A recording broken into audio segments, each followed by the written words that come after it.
Hello everyone, Ted Clayton here. What if you reached the end of your life and in a moment of honest reflection, you could ask God a single question? What if that question was, why was I never sent a good man? Let's explore this with a hypothetical story. A woman dies and ascends to heaven. She meets God and the angels, and together they reflect on her life. And then she asks God, how come you never sent me a man? She's convinced there are no good men left in the world. God, with a gentle look, responds, well, what about Ted? You've crossed paths with him at least once in your life. For the sake of simplicity, I'm using myself as an example. I'm 5'2", an early millennial. The relevance of that is because I grew up in a different time, which has an effect on my consciousness, and I'm in the United States, where our expectations are higher, for better or worse. The woman replies with a bit of a scoff, but he's short. God, in a very serious tone, then asks her the critical question, well, how short is he exactly? This simple story forces us to confront a complex and often uncomfortable truth about modern dating.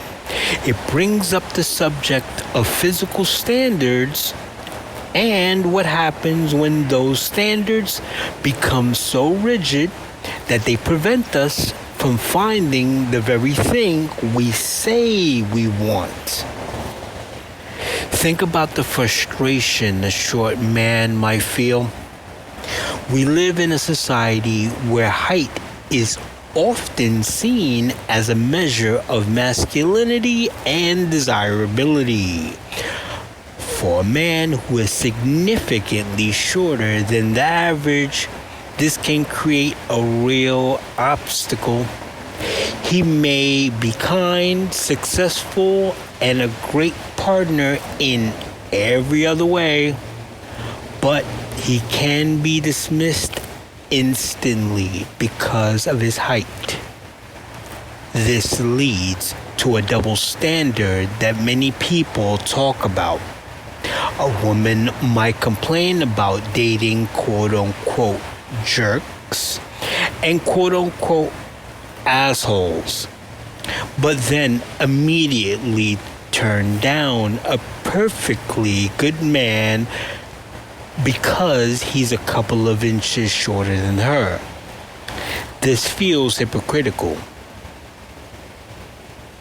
It's like a man who says he wants to date a kind, intelligent woman, but then rejects a potential partner solely because she doesn't fit a narrow physical ideal.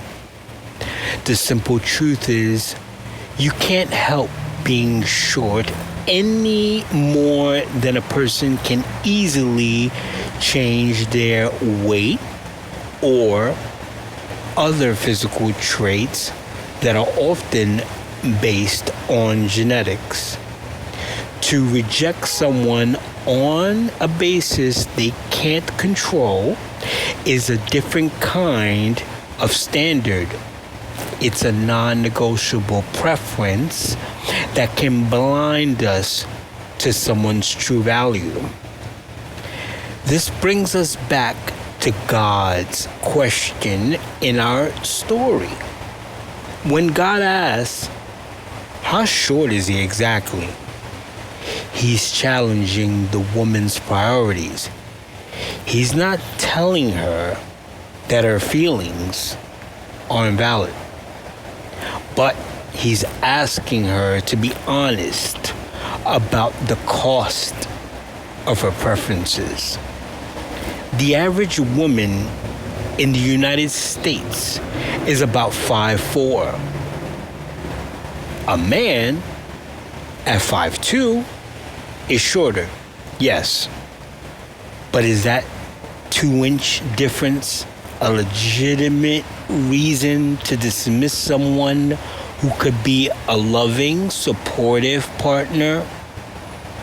Or is it a convenient excuse to keep us from taking a chance on a real connection? The alternative to quote-unquote not settling for a shorter man might not be a taller man. It might just be loneliness.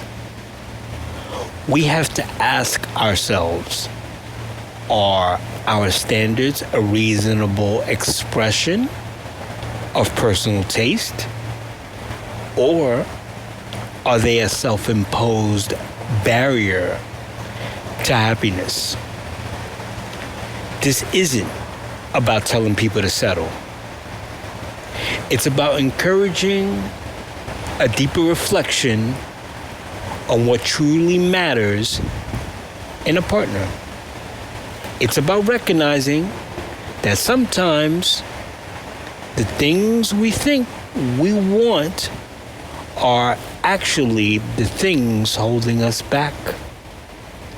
Maybe the quote-unquote good man was there all along, and we were just too busy looking up to see him.